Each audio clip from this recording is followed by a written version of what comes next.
Hello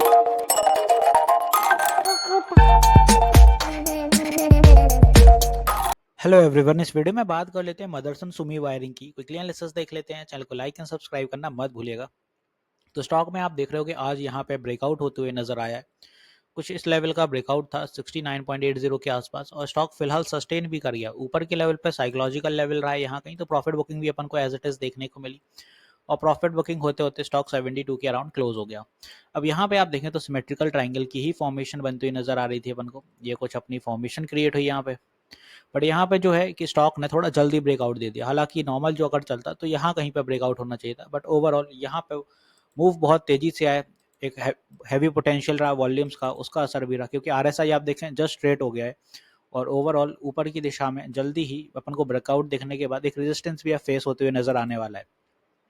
यहाँ पे कुछ इंपॉर्टेंट लेवल्स बताता हूँ, वो नोट डाउन करिएगा। आप देखें कि मदरसन सुमी हालांकि यहाँ पे ईएमएस के तो ऊपर है, ईएमएस ऑलरेडी सपोर्टिव हो चुके हैं और फिलहाल ऊपर की दिशा निर्धारित हो रही है। कल के लिए पहला टारगेट यही रहेगा जो आज का हाई है 74.8 75 यही। इसके बाद अगर स्टॉक नियर टर्म में फिर और ऊपर चलता है तो 76 होगा। 76 के बाद यहाँ पे 80s तक के टारगेट भी देखने को मिलेंगे, और अगर ये नियर टर्म 80s भी सस्टेन हो जाता है तो डेफिनेटली और ऊपर भी चलेगा। यहाँ पे आप देखो कि 17 मई को नमूरा के भी यहाँ पे आई थी, रेटिंग आई थी, और इन्होंने भी इसका कहा था कि टारगेट 81 है फ्रॉम 78, इसको भी बाय पे रखा था। तो फिलहाल स्टॉक में अपन को तेज़ी देखने को मिल रही है उस तरीके से, और 80 के बाद डेफिनेटली स्टॉक में जो टारगेट्स हैं वो मैंने कहा है एज इट इज़ अपने जो टारगेट रहेंगे, फिर वो धीरे धीरे 5-5 पॉइंट यहाँ पे इंक्रीज करते जाइए, 2-2 5-5 पॉइंट इतना सफिशियंट है।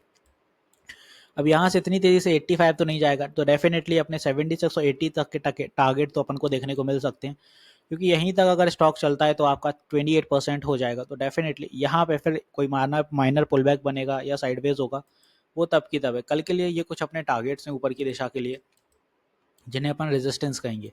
अब बात आती है सपोर्ट कहाँ रहेंगे। उसके पहले एक चीज़ और बता दूं कि मैं लाइव सेशंस भी लेता हूँ मार्केट आर में। सुबह लाइव रहता हूँ, सुबह 10 बजे से 1 बजे तक और शाम 9 बजे।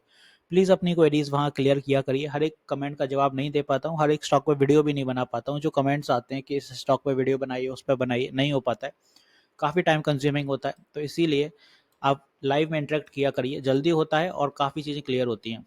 स्ट्रॉन्ग सपोर्ट की बात है तो अपना कल अगर बाय एनी मींस छोटा मोटा पुल बैक रहता है तो यहाँ पे 72-71 के पास इस रेंज में रहेगा। बट बाय एनी मींस इसके नीचे अगर जा रहा है तो फिर ये 71 के आसपास ये लेवल दिखाएगा, और फर्दर इन द लाइन 70 के पास स्ट्रॉन्ग सपोर्ट रहेगा, जहाँ पे ट्रेंड लाइन का भी सपोर्ट है। तो ये 3 सपोर्ट रहेंगे जहाँ पे स्टॉक होल्ड ऑन करके रुक सकता है फिलहाल के लिए। तो आई होप यहाँ पे ब्रेकआउट क्लियर होगा आपको। स्टॉक में कैसे मूव रहेंगे, सपोर्ट्स क्या हैं, ईएमए सही चल रहे हैं, आने वाले दिनों में क्या सीन रहेगा। एक नज़र यहाँ नतीजों पर भी डाल देते हैं। यहाँ पे आप देखें सेल्स इस बार 2233 सीआर की थी, लास्ट टाइम 1872 की थी, तो सेल्स में इजाफा रहा था। ऑपरेटिंग प्रॉफिट 291 का था, लास्ट टाइम 217, तो ऑपरेटिंग प्रॉफिट भी बढ़ा। डेप्रिसिएशन थोड़ा बढ़ गया, 39 का हो गया, लास्ट टाइम 35, तो यहाँ पे इजाफा देखने को मिला। बट वहीं पे इंटरेस्ट ने कटौती की, इंटरेस्ट 6 सीआर करा, लास्ट टाइम 9 था, तो बीटा मार्जिन अच्छे रहे होंगे। प्रॉफिट बिफोर टैक्स 250 सीआर रहा और last time 179, net profit 191 CR का रहा और लास्ट टाइम 138। तो ये काफ़ी चीज़ें सही रही हैं। 0.43 रुपीज़ का ईपीएस हो गया यहाँ पे।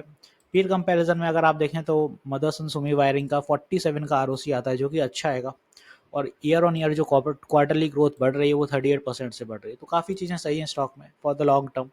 तो आई होप यहाँ पे सारी चीज़ें क्लियर है। मिलते हैं नेक्स्ट वीडियो में। This is me Shubham Yadav signing off.